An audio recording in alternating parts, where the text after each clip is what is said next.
Hi there. Do you know that 40% of challenges getting pregnant have to do with the man? That's right, 40%. That's more than half. And do you also know that, or not more than half, it's almost half. And you also know that 20% of that is both the male and the female. Both of you. It's so important. It's so important to make sure that you both are as healthy as possible. So come grab your tea and come join me as we talk about male fertility and how important it is for both of you to do the things that you need to do in order to conceive.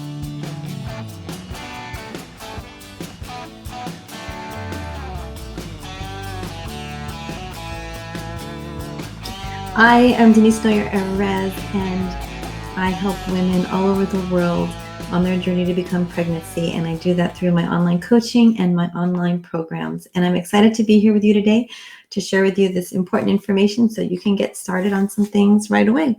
So one of the things that I find really interesting is a lot of times men are totally overlooked. It's always about the woman. And I even find that way down the road, men don't even get tested to find out if there's an issue until, several things have gone on.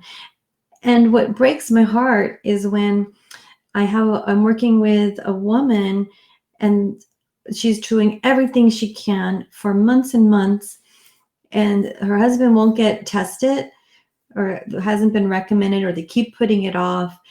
And then we come to find out that really, she's great now, but now he's got a motility issue or a morphology issue, or maybe he doesn't have enough numbers to help get you pregnant. And all that time, you could have been working together to become as healthy as possible so that you both could get pregnant and ease the journey. And now you have to wait even longer to get pregnant so that you can both be on the same page. So that's why I think it's so important for both of you to start off and understand where you're at. So you can, if you will, just check off those boxes, check them off so that you know exactly what you need to do. So I wanted to talk about, I just switched my papers. I wanted to talk to you about male fertility today. And particularly, I wanted to talk about the different testing you can do. So a semen analysis is hi Justin, hi Haley, fun to see you here.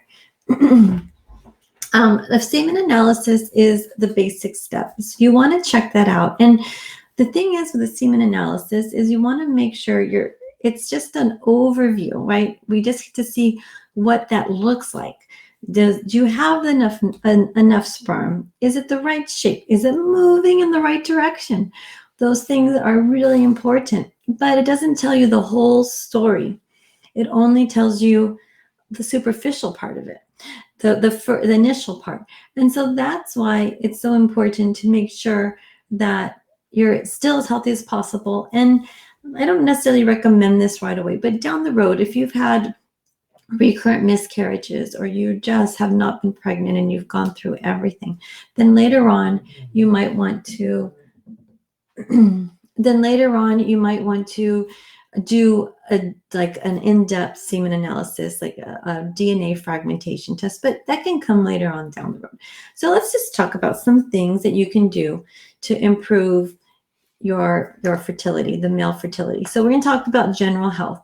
So I always like to talk about diet first. I think diet makes a huge difference, and it's something that's really easy in your control that you can do in order to improve your health, which is going to directly impact your fertility. So making sure that you're eating enough vegetables, because you want to get the greens, the phytonutrients, the oxygenation, the chlorophyll, all those things really help vitalize your body, right? You want to make sure that you're getting healthy proteins. And actually, I don't recommend this for women, but for men, low mercury fish is really good. So if you don't like fish, make sure you're taking a really good fish oil. Make sure it doesn't have mercury in it. It's so important. Speaking of supplements, the other thing that's really important is vitamin D. So we tend to focus mostly on the woman's health, but the men's health is still so important, right? Your vitamin D needs to be at a good level. So make sure that your doctors check it. I see it all the time, how the doctors don't check your vitamin D. And it's important for not only your health, but it's important for your fertility, for both men and for women. So important. So that's really going to be important for you. The other thing is making sure you're drinking enough water. So water is important. No, we used to do some more traveling. So I've had a lot of men that did a lot of traveling for business that I worked with. I'd always recommend that they make sure to drink enough water and stay hydrated on the plane, right? Because you really get dehydrated when you travel. But that's not happening as much these days, but it's still important to make sure that you stay hydrated and to help with the quality of the sperm. Otherwise, it's going to get really sticky. So you don't want it to be too sticky. Okay, you don't want those mini soldiers to be fighting harder to get out of that sperm. You want to make it easier for them. So that's something that's important as well. The other thing is making sure that you don't get your testicles too hot, right? Don't keep them too hot. Make sure we're sitting more than ever. At least a lot of us are sitting more than ever. So make sure that you get up and you move to help everything breathe and not get so hot, which is another kind of little secret I like to use. If you're drinking enough water, then you probably have to go to the bathroom. So then you're going to get up. You see how that works? Kind of get two things with one stone. I like that tip. I hope you do. Let me know if you like that tip. So make sure you're drinking enough water and you get up and move. So exercise is really important, not only for movement and circulation, which is going to be really helpful to have healthy sperm and, of course, a healthy lifestyle, but it's also important for stress reduction. And stress can impact the quality of your sperm. And now that's something that may not take that long to adjust. So believe it or not, it actually takes, just like with women, it takes 90 days in order for men to produce sperm. So they produce sperm every day, but in order to actually have an effect on the quality of the sperm, it takes the 3-month period for it to actually be made. Isn't that amazing? Our bodies are so amazing and so intricate. So that's something that's going to be really important for your guy to make sure he does the exercise and then managing stress. So that means I'd like to remind you as the partner here, as a woman, having stressful sex, making sure that we're doing things right on time, because it's that time, we're on the clock, can really decrease the quality of the sperm. The other thing that's really important, I find, is making sure that you're not just having sex around ovulation. Have sex and intimate times throughout the whole month. And the other thing about that is not only will it not make you feel so stressful and we have to be on the clock, because sperm can live in a healthy environment if you're nice and balanced, if the woman's nice and balanced, in at least 2 to 5 days. Sorry, my head's kind of going all over the place. So a sperm can live 2 to 5 days in the vagina as it goes up into the uterus and gets into that environment. So you don't have to necessarily be so pressured to have sex all the time. The other thing is, it's important to make sure that he is releasing his sperm, because if it just sits there in the epididymis, in the testes, it's going to not be healthy sperm. The motility is going to decrease and there's going to be more debris and they're going to not be healthy sperm. So you want to improve. This is important for morphology in particular, that you ejaculate more frequently. So a minimum of every 3 days at the latest, 2-3 days the latest, you want to make sure that you're ejaculating, because the sperm sits there and it's exposed to all types of oxidation and environmental factors, and it's not being nourished properly. It starts to die off. So that's a really important tip for you. I think that can be helpful. And that also can improve morphology. If there's no other reasons, you can't figure out reasons why morphology is an issue. So if morphology is an issue, there's also supplements for you to take. Resveratrol is one of the best supplements for that. There's a lot of studies on resveratrol. Resveratrol comes from the skin of the grape. It's a really potent antioxidant. So antioxidants are really important when you are trying to conceive, to protect your cells, to protect your sperm, to protect your eggs. Because if you ever look at, when you cut an apple and you leave it on the counter, it starts to turn a little brown. But if you put some lemon on that, so that's what's called oxidation. But if you put some lemon juice on that apple, it's not going to decay as much. It's not going to, right? It stays nice and white, if you will, right? It stays that color that it's supposed to be, and it decays less faster. Okay.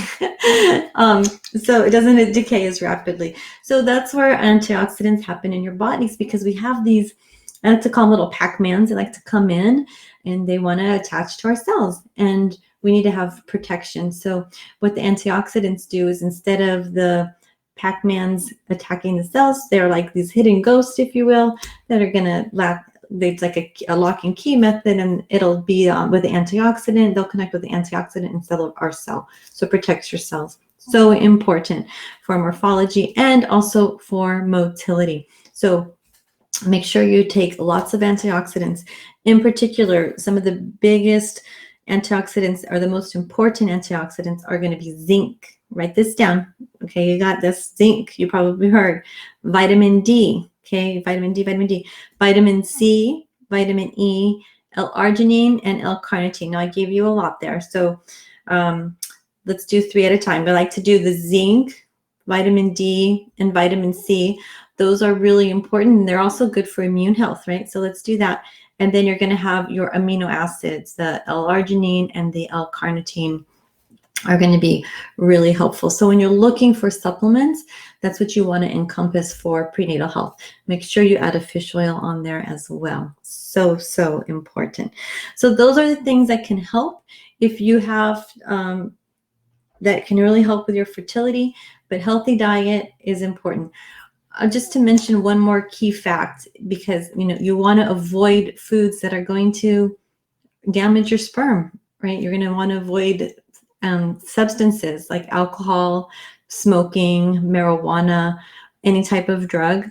You want to avoid it. We know that it damages the sperm, it damages the DNA of the sperm, and it also damages the tail. We just don't want to just want to eliminate that, especially if you're having a challenge getting pregnant. So I know there's some people that don't have a struggle, and they can smoke, which is so unhealthy for the baby, and they can continue to drink or do all these things. But if you're here, then you're having a challenge getting pregnant, or you're having a challenge staying pregnant, then this is something that you both need to do to make sure that you're not only increasing your chances of getting pregnant, but staying pregnant, and then having a healthy baby. We know that there's a lot of genetics that are attached to the male sperm for the outcome of the actual baby, all the way from, not just how your baby is going to look, but how your baby behaves, the brain. They talk about autism being connected. All these things impact the health that come from the sperm. Okay, so it's, again, I know I'm repeating myself, but I just want to encourage you, because I see it a lot where the man doesn't know what to do. They think that they're okay, because usually it's focused on the woman, but it's really both of you. So I believe that it takes 2 to make a baby, and that both of you need to be as healthy as possible. So I hope you found this video helpful. If you did, make sure to give me some love and subscribe, and I will see you next time with Hero the Fertility Godmother. Bye-bye.